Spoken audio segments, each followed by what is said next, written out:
Assalamualaikum warahmatullahi wabarakatuh.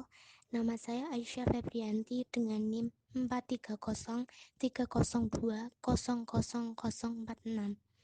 Di sini saya akan meresum sedikit penjelasan tentang tauhid. Tauhid berasal dari bahasa Arab yaitu tauhidu yang berarti mengesahkan. Dengan makna lain yaitu mengesahkan Allah. Ilmu tauhid membahas tentang pengesahan Allah Subhanahu wa taala, sifat-sifat Allah, rukun iman, dan pemikiran-pemikiran tentang memahami keimanan.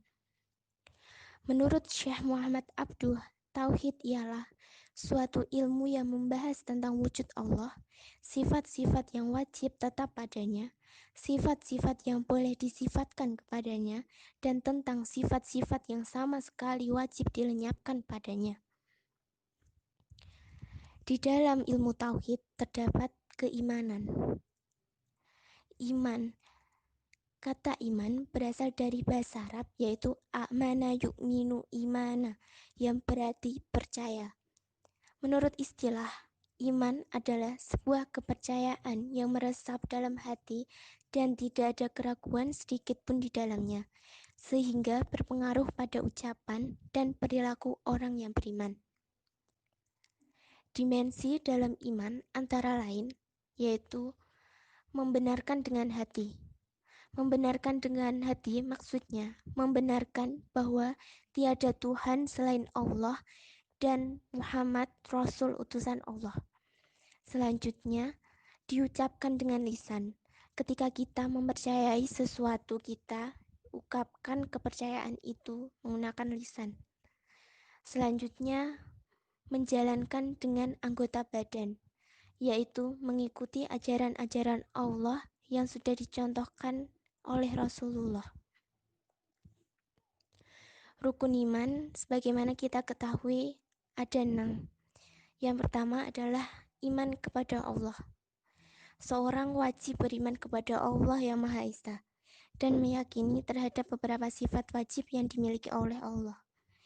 Sifat mustahil yang tidak mungkin melekat pada zat Allah, dan sifat jaiz Allah yang memungkinkan Allah untuk melakukan atau tidak melakukan sesuatu kehendaknya.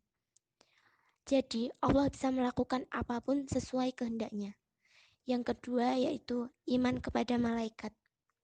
Sebagaimana kita ketahui, malaikat memiliki tugas-tugas masing-masing. Ada 10 malaikat yaitu Jibril, Mikail, Israfil, Israil, Munkar, Nakir, Rokib, Atid, Ridwan, dan Malik yang sudah memiliki tugas masing-masing sesuai ketetapan Allah. Yang ketiga adalah iman kepada kitab-kitab Allah. Kita wajib mengimani kitab-kitab Allah walaupun sudah dibagi kepada agama masing-masing. Tetapi kita tidak wajib mengimani isi kitab-kitab tersebut kecuali Al-Quran, yaitu kitab kita yang diturunkan kepada Nabi Muhammad. Yang keempat yaitu iman kepada Rasulullah, kepada Rasul Allah. Sebagaimana kita ketahui, Rasul memiliki jumlah 25. Yang kelima yaitu iman kepada hari akhir. Hari akhir adalah hari kiamat. Pada saat itu semua makhluk Allah akan mati. Termasuk dalam mengimani hari akhir adalah mempercayai tentang Yaumul Bats atau hari kebangkitan dan Yaumul Jaza atau hari pembalasan.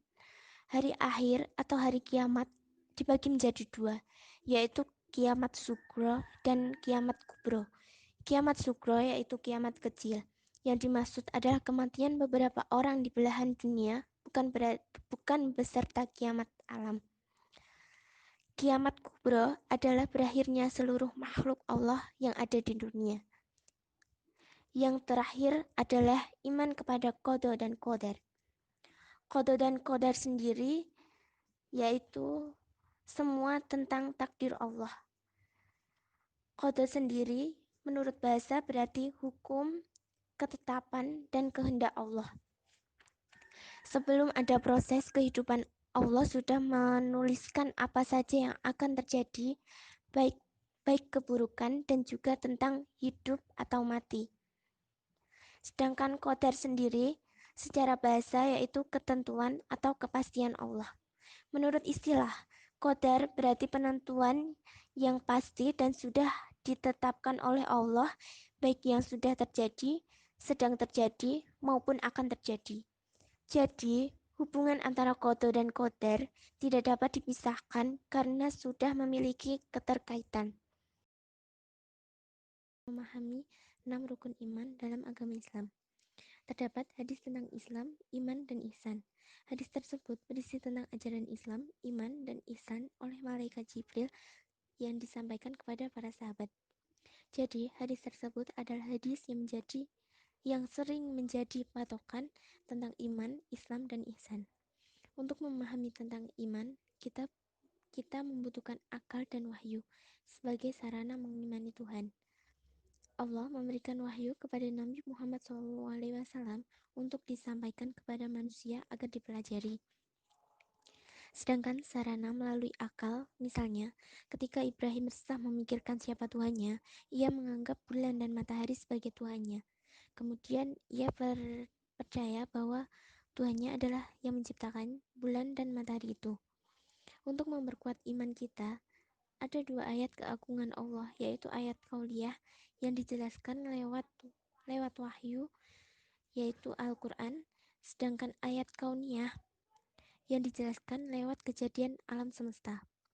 Iman secara bahasa berarti percaya, dan secara istilah adalah kepercayaan yang merasap dalam hati dan tidak ada keraguan sedikitpun, seperti yang dijelaskan materi pertemuan kedua kemarin.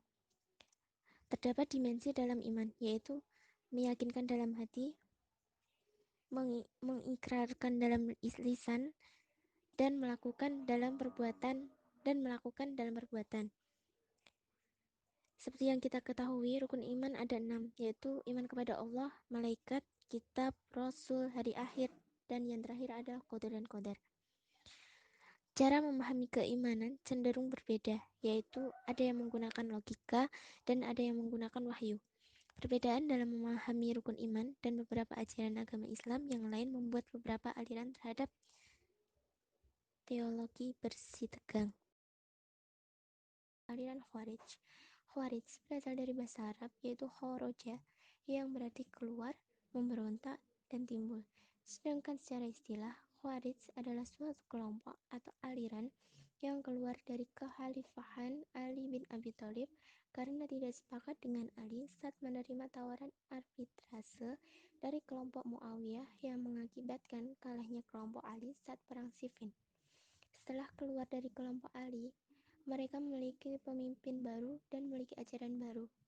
Ada beberapa doktrin dan ajaran Khawarij yang terkenal dan tidak saya sebutkan semuanya.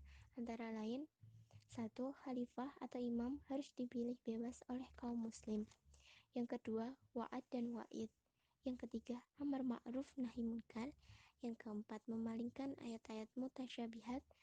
Dan kelima, Al-Quran dianggap adalah sebagai makhluk. Dan masih banyak ajaran-ajaran yang lainnya. Selanjutnya, perkembangan Khawarij. Khawarij adalah salah satu sekte yang terkenal dengan ideologi radikalnya, termasuk dalam doktrin-doktrin teologisnya. Menurut Al-Baghdad, Khawarij terpecah menjadi 20 sekte. Menurut Haris, Khawarij terpecah menjadi 18 sekte, dan menurut Al-Ashifiyani, Khawarij terpecah menjadi 22 sekte. Terdapat subsekte yang besar dari kelompok Khawarij, yaitu Al-Muhakimah, Al-Azariqah, An-Najdat, Al-Baihasiyah, Al-Ajaridah, As-Salabiyah, Al-Abadiyah, dan Al-As-Sufriyah. Semua aliran tersebut bersifat radikal.